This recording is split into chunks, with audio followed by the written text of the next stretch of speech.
Muy buenos días. Muchas gracias por estar aquí, por haber aceptado esta invitación. Llevamos varias semanas trabajando. Hay varios grupos que se han ido reuniendo, que han ido generando ya propuestas. Me imagino que muchos de ustedes han visto que tenemos un preprograma inscrito en el CERVEL, pero este es un camino que hay que transitar y tiene muchas etapas. Al momento de inscribir esta primaria, y la verdad es que siendo una campaña que recién partía, la participación de muchos independientes y de otras personas realmente se empezó a declarar y a proponer después de que la primaria estaba ya inscrita. Y sabemos que este proceso va a tener muchas etapas. Estamos en la primera, después tendremos una primera vuelta, después tendremos una segunda vuelta. En cada uno de esos momentos tenemos que ir enriqueciendo lo que hemos levantado en estos primeros pasos. Pero los primeros pasos que dimos son pasos firmes. Son pasos firmes y los queremos sostener.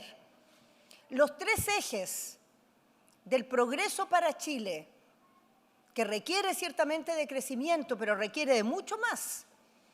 Requiere de un Estado que funcione bien, requiere de empleo decente, requiere de inclusión de las mujeres, requiere de mecanismos más ágiles para tramitar y procesar los proyectos de inversión.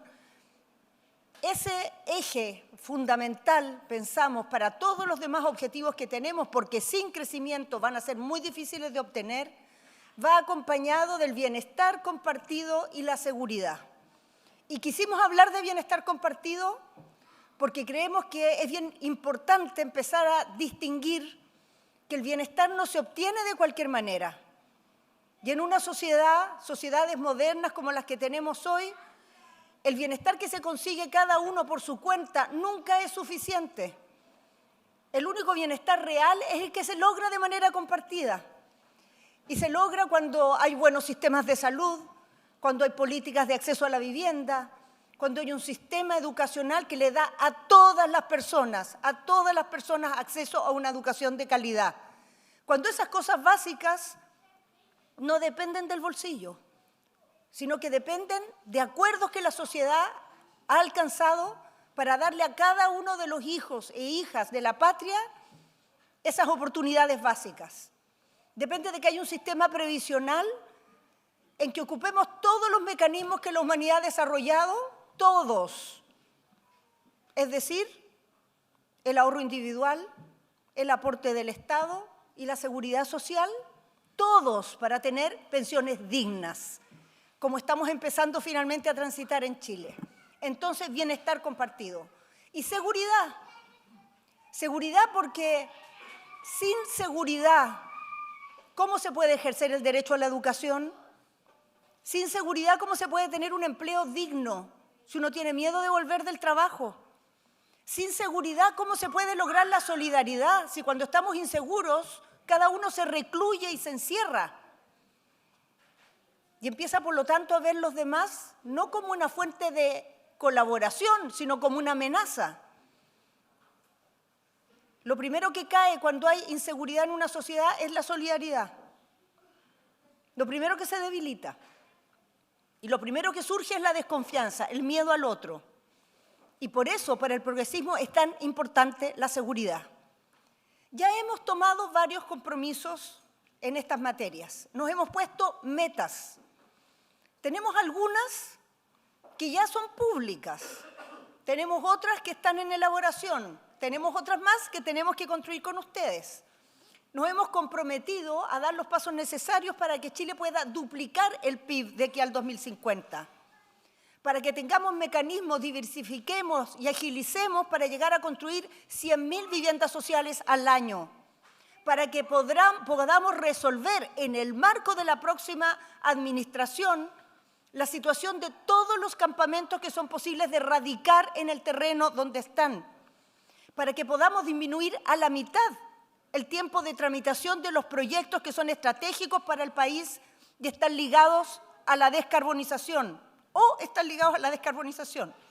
Que podamos multiplicar por 4 los equipos del GOPE, que podamos tener escuelas de formación de carabineros en todas las regiones, que podamos llevar el sistema integrado de teleprotección con inteligencia artificial que se piloteó en la región metropolitana durante nuestra administración en el Ministerio del Interior a todas las capitales regionales del país. Pero necesitamos fijar metas en muchas más materias. La desconfianza se combate con compromisos claros, pero especialmente cumpliendo los compromisos. Y aquí no vamos a ir al campeonato de quién pone metas más tiradas de las mechas. Vamos a ir al campeonato de quién es capaz de cumplirlas. Y que donde pone la meta, pone la gestión. Donde pone la meta, pone la gente preparada. Donde pone la meta, pone la voluntad política. Y pone la disposición a pagar los costos necesarios para cumplir esas metas. Y así vamos a trabajar. En el contexto de todos estos temas, hay algunos que quisiera compartir con ustedes hoy día. Algunos que me parece que ameritan en esta reunión tomarlos como ejemplos de cosas en que tenemos que abocarnos a trabajar de cabeza, porque nos jugamos la vida ahí, la vida como país. Y quiero compartir con ustedes 4 de ellos. El primero, necesitamos un mejor Estado. Necesitamos un mejor Estado. Un Estado que responda con agilidad y con eficacia. Es fundamental para demasiadas cosas que nos importan, para el crecimiento, para la calidad de la democracia, para recuperar la confianza en nosotros mismos y para combatir el populismo antiestado que está llevando adelante la derecha. Sin un Estado a la altura, no es posible construir un Chile desarrollado. Por eso es tan importante. Aunque la derecha busque siempre argumentar que el Estado es el estorbo, es el problema, que mientras menos Estado tengamos, mejor, que los privados hacen siempre las cosas mejor que el sector público, la verdad no es esa, la verdad es otra. Solo hay un buen sector privado ahí donde hay un Estado que funciona bien. Eso es lo que muestra la experiencia en todas partes. Un Estado que hace cumplir la ley, que combate los abusos, que protege a los débiles, que recauda y administra bien los recursos para que el país tenga buena educación, salud de calidad, carreteras, embalses, etc. Políticas que benefician a la gente, pero también que benefician a las empresas, dependen de que tengamos un buen Estado, porque las empresas modernas no prosperan en un país enfermo, en un país ignorante, en un país inseguro. Se habla mucho de la tramitología que dificulta el desarrollo de las inversiones y es verdad. La maraña de permisos, revisiones, informes y demás llega a la exasperación y a veces incluso llega al ridículo. Pero esa maraña que afecta a las empresas que quieren invertir, no solo las afecta a ellas, afecta a los ciudadanos de a pie, afecta a los vecinos de Viña del Mar con los que estuve el otro día, que tienen un comité de vivienda ahí en la zona del incendio, que están dando a estas alturas una lucha sin cuartel, una lucha contra el Estado que los debiera proteger para lograr sacar adelante el loteo del terreno donde van a construir sus casas. Ya tienen el subsidio, ya tienen el proyecto, pero el loteo más difícil que todo lo anterior. Y no logran avanzar en vista de esa demora. A los cientos de comunidades de la Araucanía, de tantas regiones que pasan hasta más de una década esperando el proyecto del agua potable rural. Y cada día que eso se demora, se prolonga esa tortuosa dependencia del camión aljibe con el que tienen que vivir, si no, su familia no es viable, al menos no es viable en ese lugar. O lo que representa para un ministro de Estado, esta exministra, llegar a comprar equipamiento policial para el norte de Chile, donde más instalado estaba el crimen organizado, equipamiento urgente, y que con todas las medidas de apuro del caso no logra llegar a destino antes de 2 años. ¿Qué explicación podemos darle a las personas de eso? O a las universidades públicas, nuestras universidades públicas, que quedan fuera de proyectos internacionales, de oportunidades, porque deben pasar por una toma de razón para todas las cosas, o todas las cosas relevantes por lo menos, siendo que sus competidores directos, otras universidades, no tienen que pasar por ese trámite. Llegan tarde, mal o no llegan por esa razón.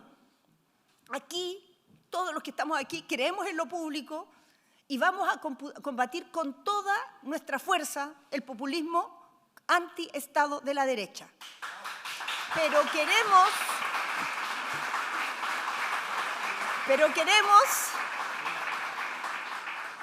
queremos defender un Estado que funcione bien, que responda, que sea ágil. Aquí se requieren los aplausos, en esta parte.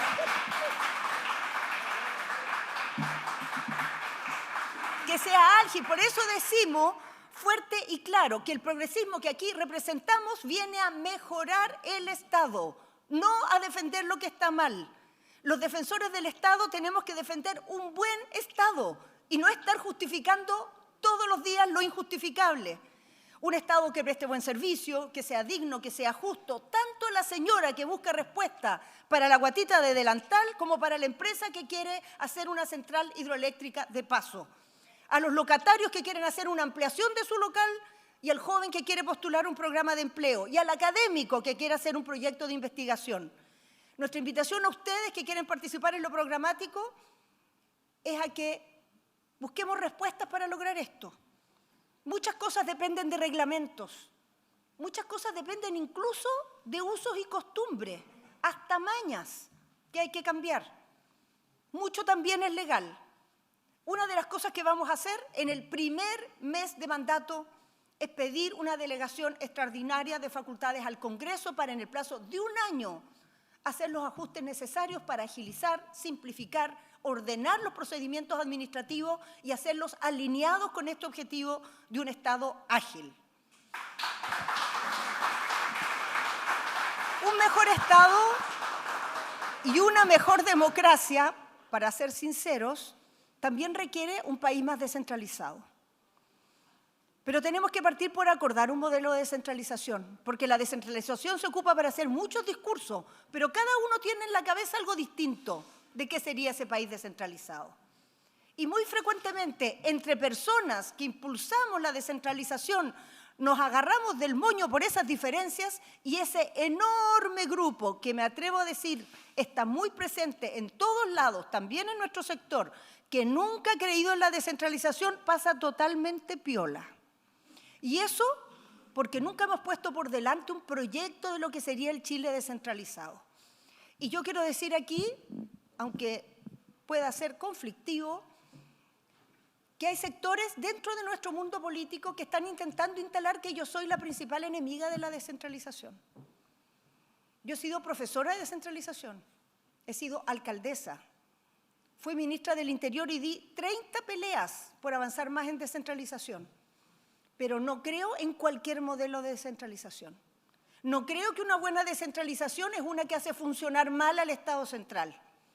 Una buena descentralización es una que le da mayores competencias al gobierno regional y al municipio.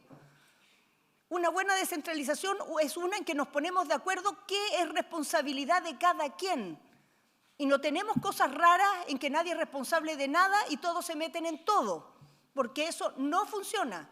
No mejora el Estado y no le da certeza ni mejor servicio a las personas.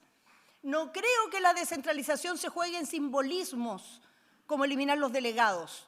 Se juegan cosas sustantivas como traspasar áreas importantes de competencias del Estado a los gobiernos regionales, no competencias pichiruchi como las que están previstas hoy día en la ley, sino áreas completas de competencia.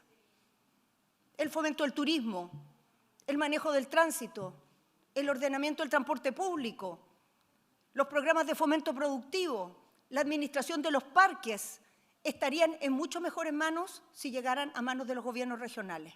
Pero aquello que se quede en el gobierno central, debe seguir funcionando bien y debe estar coordinado en la región. Y debe tener alguien responsable. No es bueno descentralizar cualquier cosa. Promovimos que los gobiernos regionales participaran en la prevención del delito, pero no en el mando de las policías. No en el mando de las policías. En ninguna parte de Latinoamérica eso ha sido bueno. Y en Chile no vamos a experimentar en algo tan sensible, tan importante, como es el control policial y la seguridad. Por todo esto, en nuestra administración vamos a sacar adelante el proyecto que se trabó ahora, la oposición lo trabó y varios hicieron vista gorda, el proyecto de regiones más fuertes, que va a permitir que las regiones tengan autonomía financiera, autonomía administrativa y también reglas exigentes de responsabilidad fiscal, de rendición de cuentas y de transparencia. Vamos a impulsar con fuerza, si no termina de tramitarse en este gobierno, el proyecto que da la posibilidad de que los gobiernos regionales aporten a la prevención en seguridad, pero sin mando policial, con toda claridad lo decimos. Y vamos a impulsar un proyecto para dejar atrás el traspaso de competencias e ir al traspaso de áreas de responsabilidad en las políticas públicas, en aquellas materias donde los gobiernos regionales lo pueden y tienen las condiciones para hacerlo mejor. Les queremos pedir ayuda en esto, darle contenido a estas ideas, detallarlas y dar un debate en serio sobre la descentralización.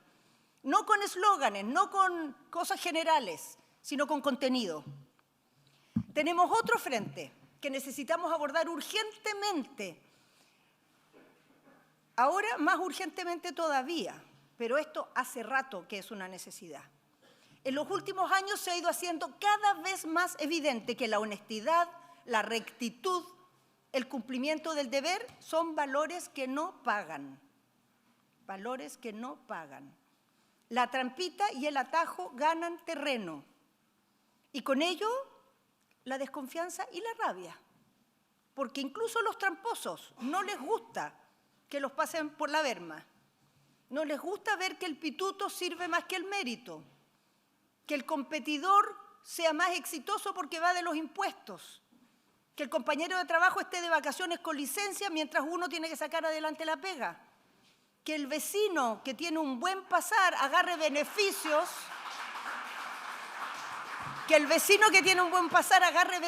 sociales porque falsean los datos, mientras el que sí los necesita queda fuera.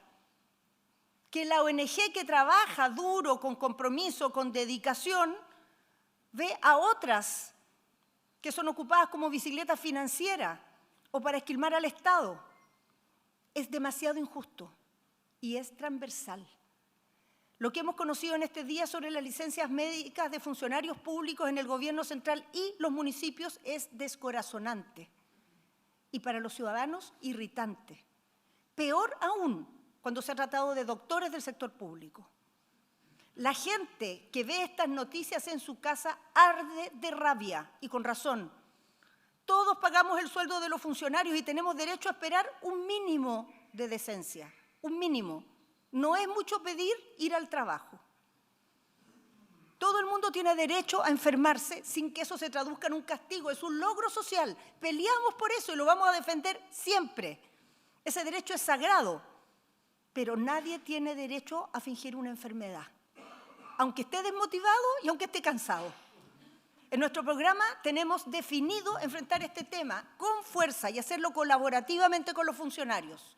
En muchos servicios hay contextos que afectan la salud mental de las personas. Y eso también debe ser atendido con acciones que mejoren el clima, mejoren el trato. Pero seamos claros, que nadie se confunda. Las licencias falsas no son licencias de salud mental, son licencias falsas y deben ser tratadas como tales. Las licencias en el sector público son más del doble que en el sector privado. Más del doble. Es una vergüenza, es inmoral.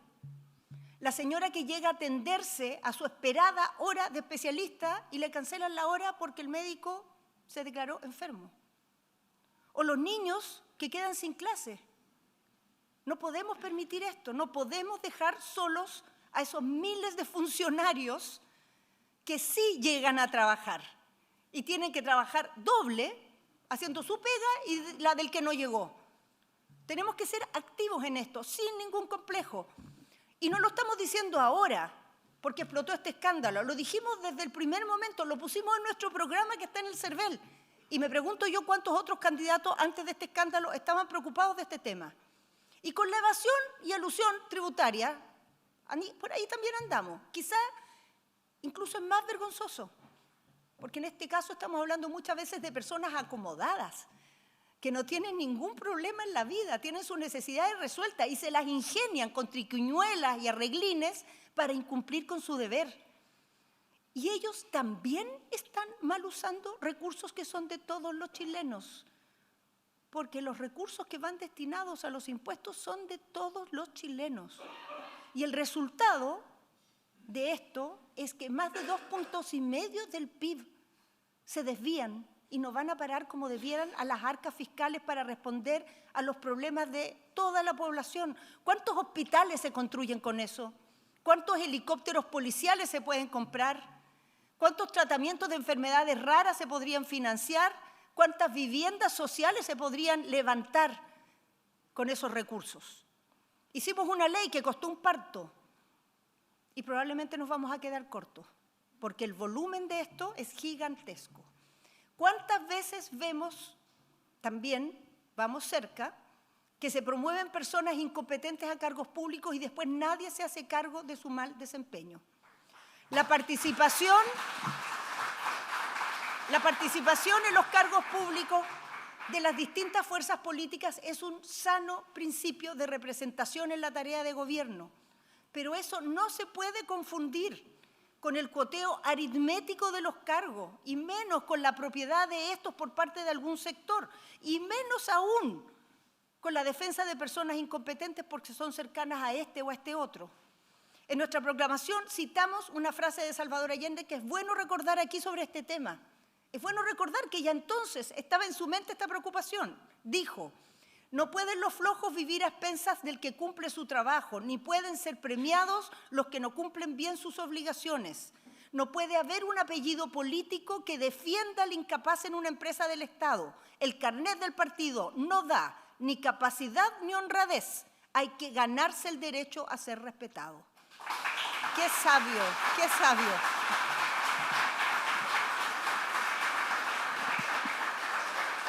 ¡Qué sabio nuestro Chicho!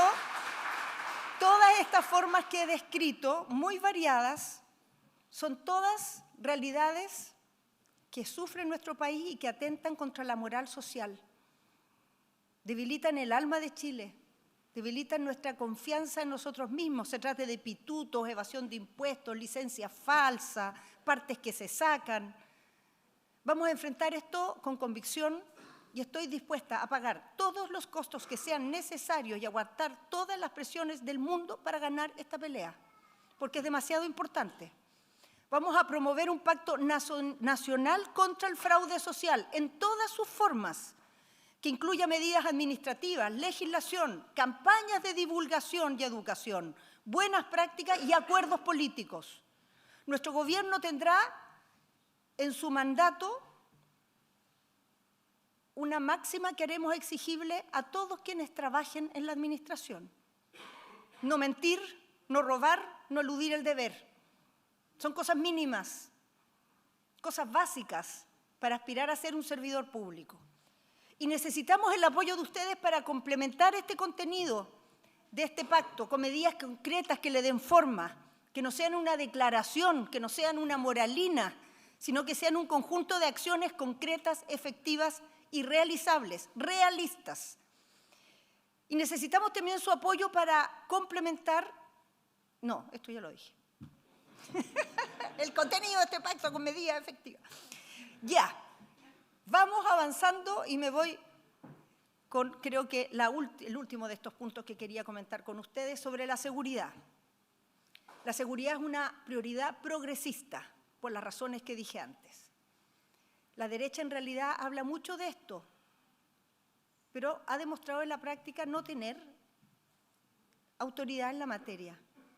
Sus gobiernos no trajeron seguridad, trajeron conflictividad, trajeron violencia, trajeron incremento de los delitos, trajeron abandono de las policías, trajeron estancamiento de los presupuestos en materia de seguridad. Pese a eso, ellos han sido más sistemáticos y decididos en recoger el temor y la inquietud de la gente. y empatizar con eso. Nosotros no podemos ser ante esto pasivos. Nuestra propuesta tiene que ser categórica y convencida en tomar la seguridad como una prioridad, porque es una demanda sentida de la gente y debe ser un pilar de nuestro proyecto político. Es una demanda sentida de toda la gente, pero a quien más afecta es a quienes son más vulnerables. Tenemos una batería de medidas en nuestro programa sobre esta materia y la queremos complementar con propuestas que ustedes nos ayuden a elaborar. Y una de esas medidas en particular en que queremos poner énfasis está en el ámbito de la prevención social, donde se habla poco, pero se juega gran parte del partido. Los niños y las niñas, y especialmente los adolescentes, van a ser protegidos y acompañados y nos encargaremos que tengan un acceso garantizado a actividades para el tiempo libre en que los padres no están en sus casas y no los pueden cuidar. Que el tiempo libre sea no sea un momento de soledad, de abandono, de riesgo, que sea un tiempo nutritivo para desarrollar amistades sanas, practicar deporte, acceder a la cultura y la creación. El deporte y la cultura son nuestras principales y mejores armas para enfrentar muchos problemas que preocupan al país. El reclutamiento de los jóvenes por la delincuencia y el narco, el consumo de drogas, la dificultad de las mujeres para compatibilizar trabajo y crianza, precisamente porque sus hijos no tienen con quién dejarlos. Los bajos niveles de natalidad, porque esa dificultad lleva al final a que es muy difícil tener hijos y muchas personas por esa razón no los tienen. Demasiados niños y jóvenes están creciendo muy solos. Sus padres llegan tarde, casi no tienen hermanos. Son acompañados casi exclusivamente por el celular, o por juegos online ultraviolentos, o por reggaetones con letras que festinan con el uso de las armas, o por grupos narcos que coquetean con ellos y los tratan de seducir.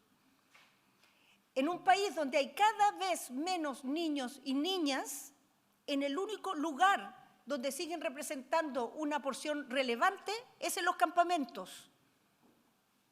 Ahí son el 25% de la población, mientras en Chile son menos del 17%. En Chile nacen 130.000 niños al año y se revisan casi 400.000 medidas de protección por niños abusados, maltratados o abandonados. Tenemos un problema. Tenemos un verdadero problema aquí. Abordar este problema va a ser una prioridad. Creo que es la principal causa social que tiene que tomar Chile. La principal.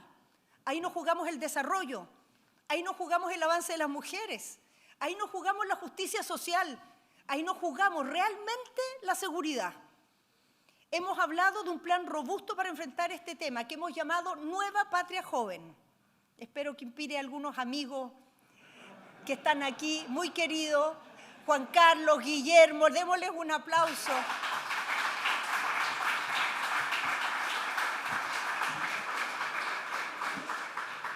Nueva Patria Joven, un programa tan robusto como fue en la primera mitad del siglo pasado el compromiso con la salud pública de nuestro país. En esa época en que éramos realmente pobres, realmente precarios, decidimos combatir las enfermedades infecciosas y ser los mejores en atención materno-infantil.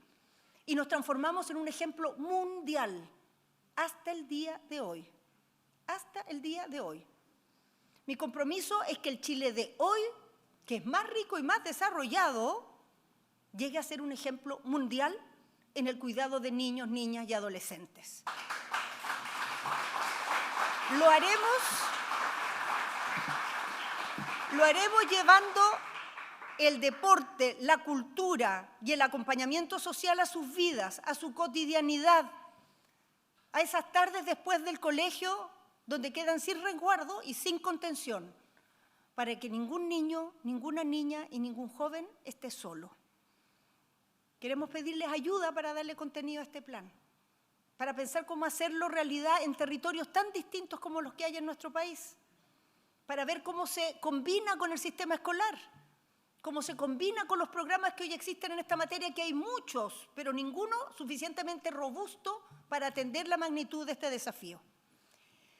Por último, para ir despidiendo, He elegido 4 temas para plantear hoy, pero podríamos haber hablado del desafío de la vivienda, podríamos haber hablado de las tareas que tenemos en materia de salud, de las tareas que nos esperan en materia indígena después del informe de la Comisión por la Paz y el Entendimiento y todas las propuestas que dejó ahí planteadas.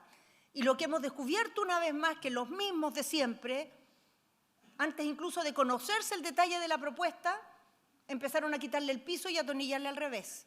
Entonces vamos a tener que atornillar el doble de fuerte para el lado correcto para que esa agenda avance.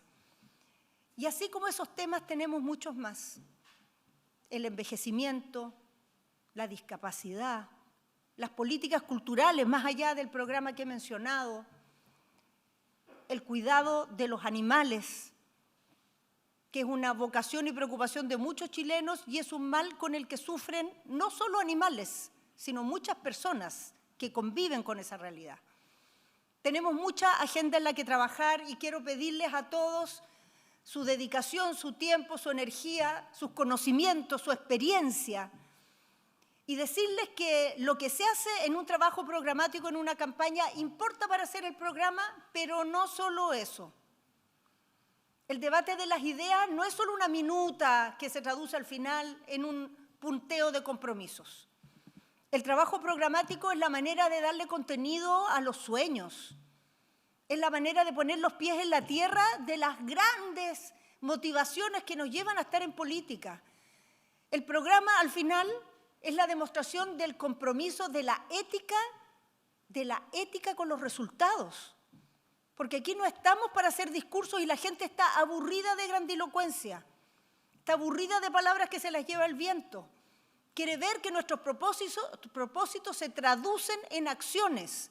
Y en esta campaña queremos con mucha fuerza tomar como propia la épica y la ética de lo posible. Que lo posible nos movilice, que no nos quejemos porque se puede esto y no esto otro. Hagamos realidad lo posible, porque muchas veces por quejarnos de que esto no es suficiente o no nos basta, no hacemos ni siquiera lo posible. Cuando uno hace lo posible, corre la frontera de lo posible. Cuando uno quiere 10 y hace 4, después es posible llegar a 6, a 8 y a 10. Pero si uno se está quejando todo el tiempo porque quería 10 y no se pudo, no avanza ni uno. Ni uno. Y la gente lo que nos pide es que avancemos, que logremos, que tengamos resultados. Y esa energía, les quiero decir, esa energía de movilizarse por propósitos y tener confianza en que se puede, es lo que hace ganar una campaña. Las campañas en realidad son duelos de energía. ¿Quién despliega más energía? Energía que le haga sentido a la gente, que conecte con sus corazones, con sus preocupaciones, con sus sueños. Entonces el trabajo programático no es hacer minutas, no es hacer programas, es conectar el deseo con la realidad, es conectar los sueños con las posibilidades y mover la realidad, mover lo que hoy tenemos y acercarlo a lo que queremos. En ese sentido, amigos y amigas, les quiero decir que su aporte aquí es vital para ganar. Y es vital para que seamos después un buen gobierno, para que la gente vea aquí una inspiración y después, cuando nos vaya a cobrar, le podamos cumplir. De esa manera queremos trabajar. Y el apoyo, la experiencia de todos ustedes, veo aquí, recorro las filas y veo tantos rostros conocidos, tantas historias que hemos compartido, va a ser fundamental para que ese compromiso lo cumplamos y demos un paso tan necesario para Chile de desandar ese camino de desilusión, de frustración que vemos en tantos rostros, pero que estamos convencidos que Chile tiene todo, por eso tenemos como lema Creo en Chile, para responderle a esas personas, para ofrecerle una mejor calidad de vida, para mejorar su cotidianidad, para que a todos nos vaya un poco mejor. Si las aspiraciones de las personas no suelen ser cosas salidas de la realidad, son cosas perfectamente realistas. Y está en nuestras manos, desde hoy, en esta campaña, se empieza a jugar el hacer lo posible. Muchas gracias.